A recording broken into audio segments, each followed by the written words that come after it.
Ce soir, ça va être une homélie un peu spéciale. D'habitude, je ne fais pas ça, mais là, il faut que j'annonce mon plan d'avance.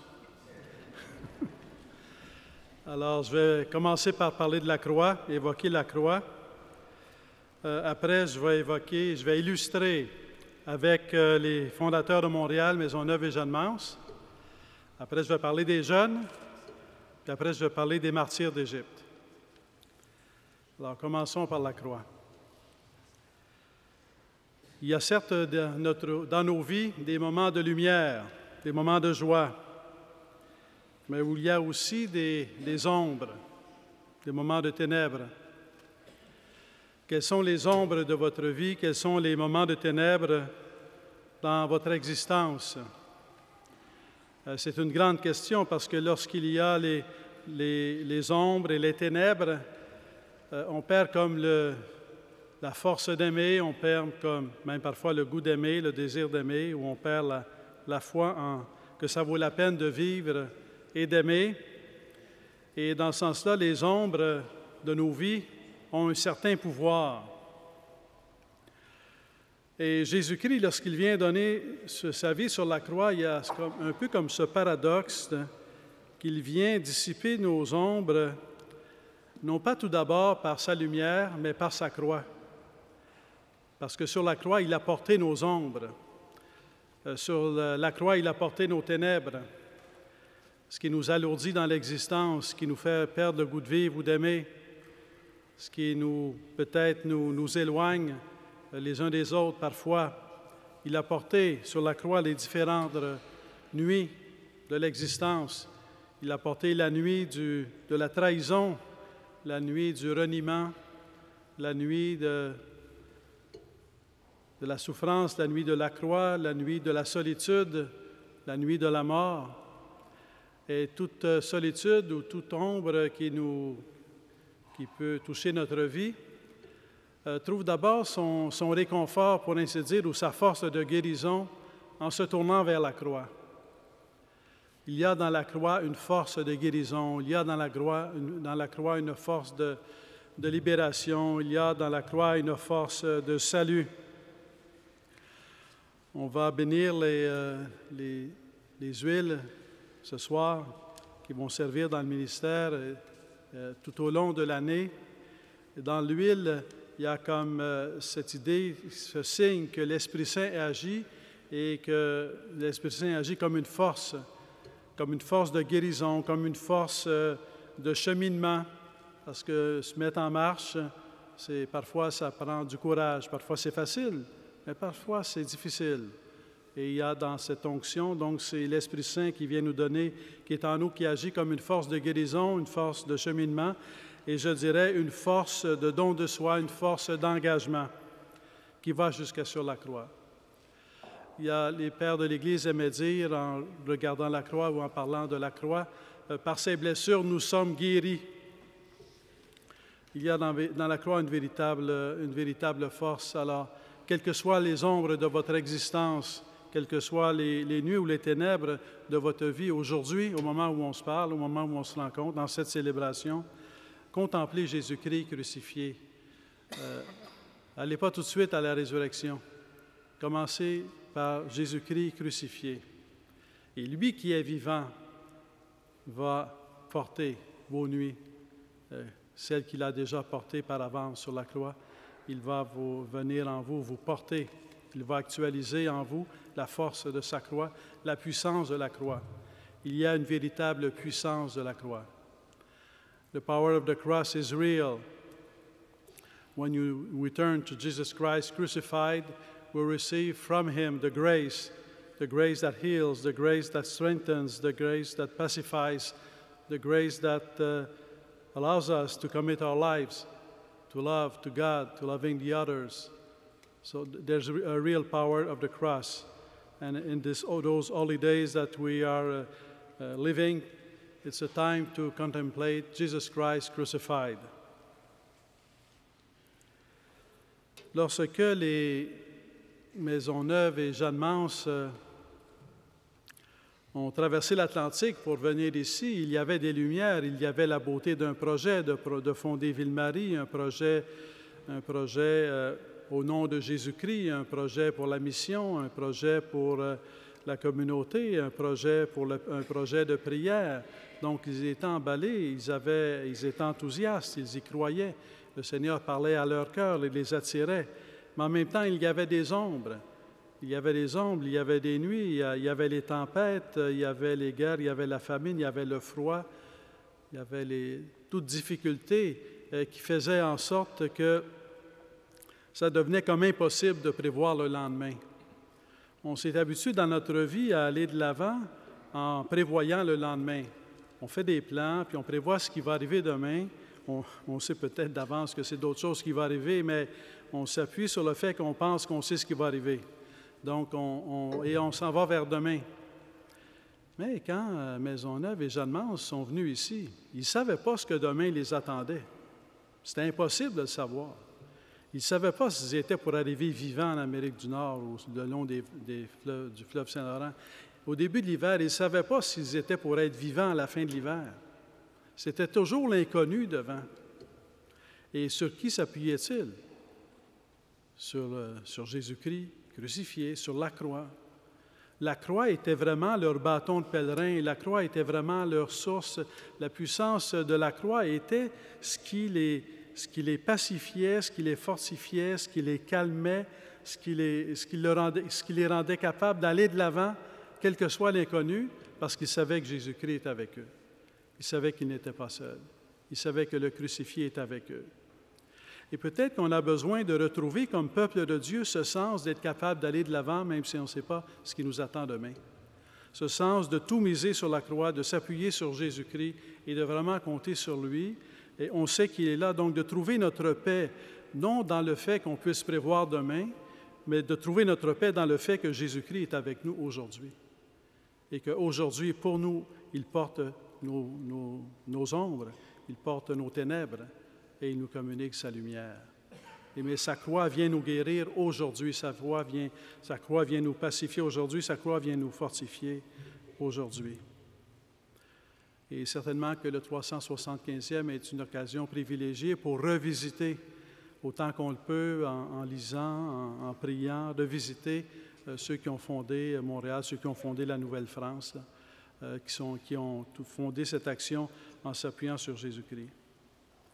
Depuis lors, tant d'autres générations sont venues ici, et peut-être qu'il y en a parmi vous qui sont ici, qui sont arrivés, qui sont nés dans un autre continent, un autre pays, qui sont ici aujourd'hui, et vous vous êtes engagés, pas parce que vous saviez ce qui vous attendait, vous vous êtes engagés parce que vous pouviez vous appuyer sur Jésus-Christ.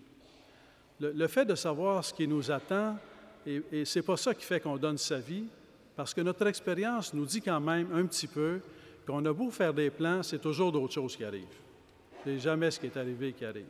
Des fois, c'est des belles surprises, c'est des lumières. Parfois, c'est des ténèbres, c'est des ombres. Et c'est difficile. Et ça prend la foi, ça prend la prière, ça prend la croix pour pouvoir s'y accrocher et pouvoir retrouver du fond de l'âme la paix, la tranquillité, l'esprit et la force de marcher et de s'engager. Ce qui était vrai pour Maisonneuve et Jeanne-Mance a été vrai pour tant de générations qui sont venues dans cette terre et encore jusqu'à aujourd'hui, jusqu'à vous qui êtes ici aujourd'hui et qui venez d'ailleurs. Donc, et en venant d'ailleurs, vous venez rejoindre une tradition de foi. Vous êtes ici dans une nouvelle terre qui a une tradition de foi. Je vous invite à découvrir cette tradition de foi. Elle ne pourra que vous enrichir. Vous y trouverez des choses que vous-même déjà vivez, mais vous y trouverez aussi un moment de force en 1642, quand tout cela a commencé. Alors, je vous invite donc à revisiter d'une façon ou de l'autre ces figures de sainteté qui ont marqué une certaine histoire en cette terre. Maintenant, les jeunes. On oublie parfois, et c'est ce que je rappelle souvent aux jeunes quand j'ai l'occasion, quand je les rencontre, on oublie parfois que Maisonneuve et Jeanne-Mance, c'était des jeunes. Tu sais, des fois, on veut confier des choses pour que ça se fonctionne, puis on cherche des ans d'expérience, puis je ne dis pas qu'il ne faut pas le faire. Mais eux, ceux à qui on a confié de venir fonder Montréal, c'était à des jeunes. Maisonneuve, je pense qu'il avait 29 ans, peut-être Jeanne Mance, 31 ans, puis les autres qui étaient avec eux étaient des jeunes en vingtaine. Ils s'en venaient. Et c'était des jeunes qui vivaient la foi. C'était des jeunes qui s'appuyaient sur le Christ. C'était des jeunes qui avaient toute leur énergie, tout leur cœur, tout leur amour, se lançaient à la suite de Jésus-Christ et se laissaient guider par l'Esprit Saint là où le Seigneur les appelait. Et Dieu qui a appelé ces jeunes à venir ici et qui en a appelé d'autres depuis à venir ici. Combien de jeunes ont traversé les continents pour venir ici, ou les océans. Mais ce même Dieu qui a appelé hier, qui a appelé avant-hier, qui a appelé avant-avant-hier, bien, il appelle encore aujourd'hui. Est-ce qu'on croit que Dieu agit encore aujourd'hui dans les cœurs? Est-ce qu'on croit que Dieu appelle encore aujourd'hui, que Dieu a ce pouvoir d'appeler? God has always been calling us to follow Him. And He doesn't wait for us to, I don't know, to be of a certain age. He has the power to touch the heart of young people. Whatever the culture, whatever the currents that are in society, Jesus Christ has the power to touch every heart, every human heart, and every heart of a young man or woman, from childhood to adolescence to young adult. Jesus Christ has the power to touch the heart. So do we believe in that power of Jesus Christ to touch the heart? Do we believe that today Jesus Christ is helping the young people? Young people need Christ. Young people have their own shadows in their lives. They have shadows of solitude. They have shadows of suffering. They have shadows of having big dreams, but frustrated maybe. They have shadows of division. They have shadows in their lives. Quand on regarde le monde d'aujourd'hui, on peut se demander, chacun on a été jeune à un moment donné, chacun on a traversé l'histoire à un moment donné, mais les jeunes d'aujourd'hui sont aussi devant l'histoire. On sait que l'enfant, dans sa famille, il est protégé par la famille.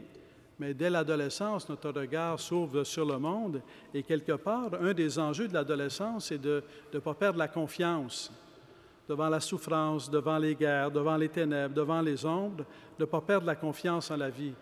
Il y a la confiance de l'enfant, mais la confiance de l'adolescent, elle est fragile. Elle a besoin d'être soutenue. Elle a besoin d'adultes qui ont passé par là. Elle a besoin d'adultes qui ont douté, d'adultes qui ont été éprouvés, d'adultes qui n'ont pas toujours cru, mais qui ont tenu bon, ou qui ont quitté à un moment donné Dieu, mais qui sont revenus. Les jeunes ont besoin de voir des adultes qui tiennent bon dans la foi et qui ont eu un parcours, et ça leur devient une source pour leur propre expérience. Lorsqu'ils rencontrent un adulte qui tient bon dans la foi, ils se disent, moi aussi, je pense que je vais tenir bon dans la foi. Encore faut-il qu'ils rencontrent l'adulte. Encore faut-il qu'on rencontre le jeune. Est-ce qu'on les rencontre, les jeunes? Je ne dis pas que c'est facile, mais est-ce qu'on n'a pas à chercher des chemins de rencontre des jeunes? Que ce soit d'être là quand ils viennent à nous, d'avoir une porte ouverte, ou que ce soit de sortir pour aller à leur rencontre, comme le pape François nous y invite sans relâche, aller dans les périphéries. Et certainement que les jeunes sont une des périphéries de la société. Et nous avons à être là pour eux. Parce que si on n'est pas là pour eux, ça va être difficile de grandir dans la confiance, que ça vaut la peine de vivre et d'aimer. Ça va être difficile. Ils ont besoin d'adultes qui ont traversé cette expérience. Ils ont besoin de recevoir cette expérience. Ils ont besoin de l'action de Dieu dans leur cœur, mais ils ont aussi besoin de témoins. De témoins.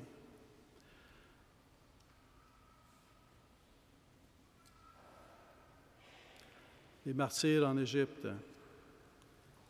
Je me suis permis de composer une prière à leur intention. Lorsque les victimes qui sont les nouveaux martyrs de notre temps, avec d'autres, il y en a ailleurs, mais là, il y a différentes formes de martyrs. Et là, on parle de ces martyrs en Égypte. En ce dimanche des Rameaux, en pleine célébration liturgique, 2 églises coptes orthodoxes en Égypte ont été touchées par des attentats revendiqués par l'État islamique. L'église Saint-Georges de Tanta, au nord du Caire, dans le delta du Nil, et l'église Saint-Marc d'Alexandrie. Les victimes sont nombreuses, environ 45 morts et 130 blessés, familles, hommes et femmes, enfants. C'est des familles qui vont ensemble à la messe quand la bombe saute. C'est des familles qui sont décimées.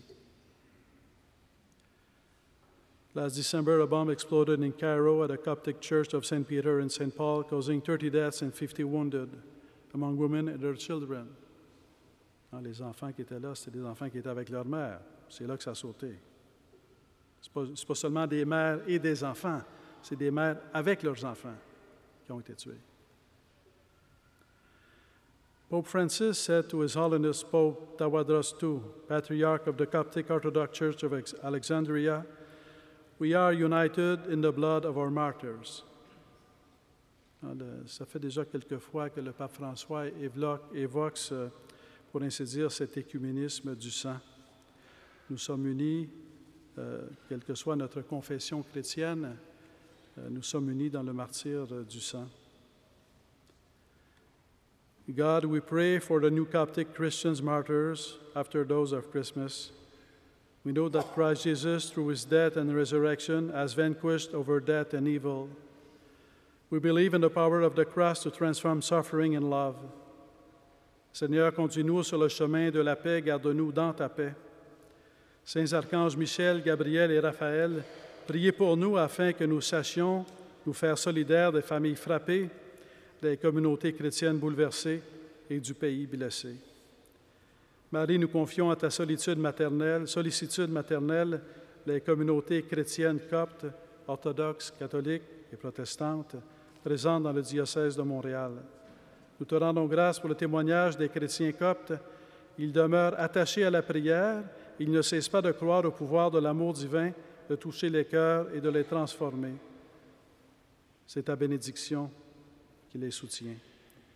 Prions pour le pape François qui est attendu en Égypte les 28 et 29 avril prochains. Qu'il s'agisse de Maisonneuve et Jeanne-Mance, qu'il s'agisse des jeunes qui ont leur lumière, mais aussi leurs ombres, qu'il s'agisse des martyrs en Égypte, ce qui se profile, le fil conducteur à travers tous ces événements, c'est la croix. La croix qui a le pouvoir de tout porter, toutes les douleurs, toutes les horreurs. La croix a le pouvoir de les porter. La croix a le pouvoir de guérir, de consoler toutes les blessures, quelles qu'elles soient. La croix a le pouvoir de pacifier tous les cœurs, quelle que soit la tristesse, quelle que soit la peine. La croix, le pouvoir de la croix. Que ces jours saints dans lesquels nous entrons soient pour nous une occasion de renouer notre contact avec la croix, avec Jésus-Christ crucifié. Et soyons certains que nous en bénéficierons parce que notre cœur s'ouvrira davantage à l'amour de Jésus-Christ sur la croix.